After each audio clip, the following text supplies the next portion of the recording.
Hi,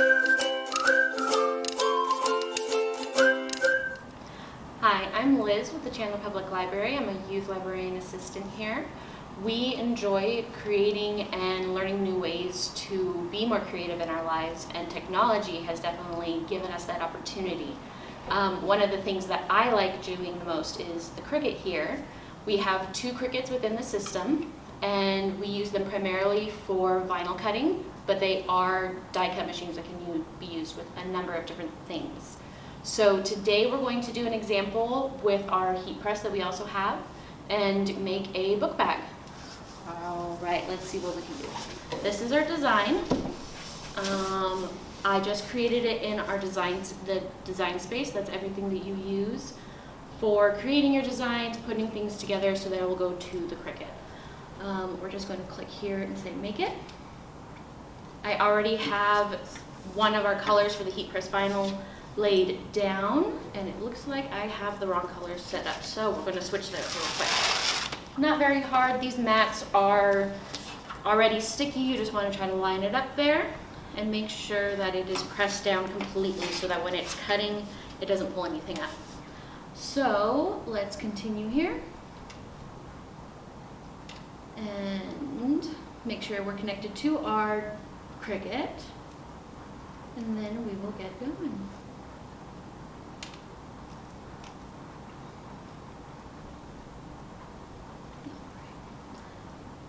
We're going to select our type of vinyl here, which is an iron-on, and now it is ready to go.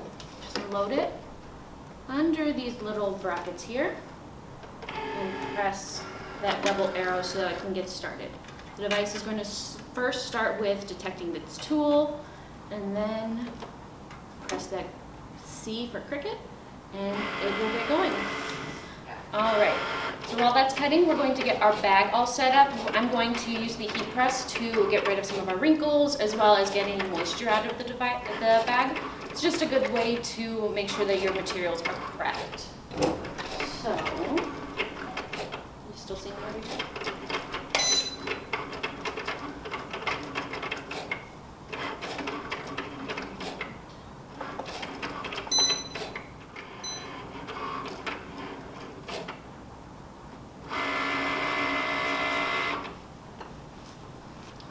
What we're going to do is we're going to switch out our colors here. So we're going to take this one off. It's always a good thing to actually pull your mat away from your material so your material doesn't curl. And then we're going to do the next color. Again, smoothing that out completely and loading it up. And it wants us to tell it what type of material again, just in case we're doing 2 different materials. And we're going to hit go. Alright, so I did just press this so we can get the wrinkles out. Next, what we're going to do is we're actually going to purposely press in a line so that we have center on here for our design. And that is going to just make it easier for us to line this up.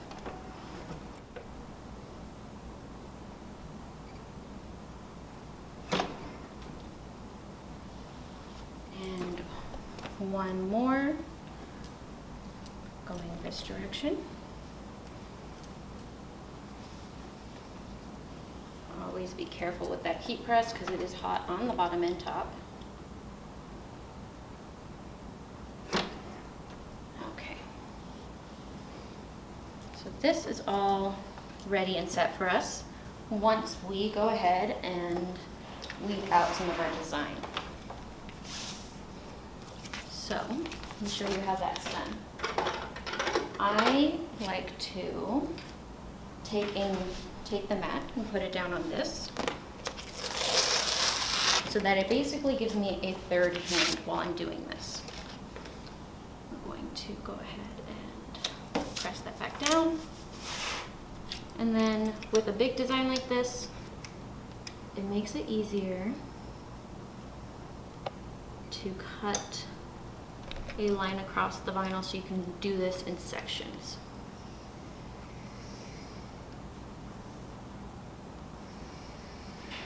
And pulling it straight back as tight and close to that mat as I can. That'll make it easier to keep what we want on the transfer tape. So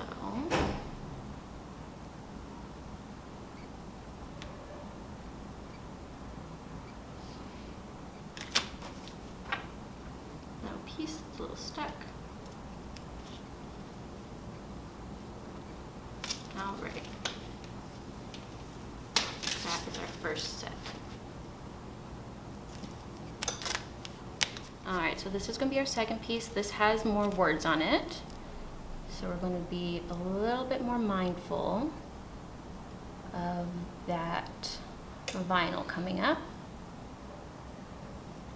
It helps if you remember what your design looked like, or you keep it up on the design space with whatever you're using, so you can actually see what you're pulling. Because sometimes you'll find a letter, you forgot the dot for the I or something like that. So if you just keep it up on your design space, that makes it easier to remember what you're actually trying to leave behind.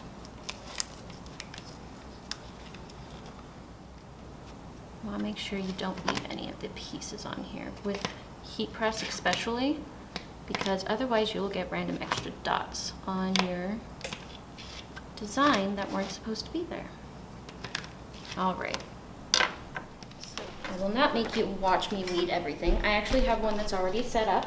What I did here is I have two separate pieces, two separate sheets. One has one color, one has the other. We're going to press one first. I did this so that we could line up and see how everything's going to lay on our bag. Let's just start with that first color here. Now, doing this does not hurt your vinyl at all, because your vinyl has a different type of adhesive when you're doing HTV or heat transfer. All right, so now this is why we did those lines. This way we can see that this is the exact center. And we can line this up with that just where we want it. And that looks good. I'm going to take this so that I can make sure it's secured flatly down completely. All right, so now we're going to put this right back into our heat press so that we can actually get this vinyl attached to this bag. The type of vinyl that we have works at 275 degrees for 10 to 15 seconds worth of medium pressure. Each vinyl is going to be different. So that's what we're going to do. Oh, I almost forgot to put our heat sheet in here just to protect things a little bit better. It protects the press and it protects our design. Now we're going to push this down and hold it for about 10 seconds.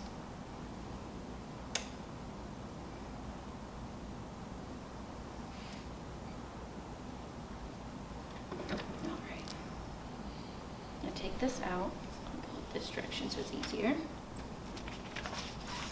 And I just want to check here to make sure that this is, nope, that does not look like it was long enough, because this side is not done. So we're going to do it one more time. So that is good, this looks good. All right. That's our first layer done. Now, we want to get this second layer all lined up. And there we go. There is our book bag.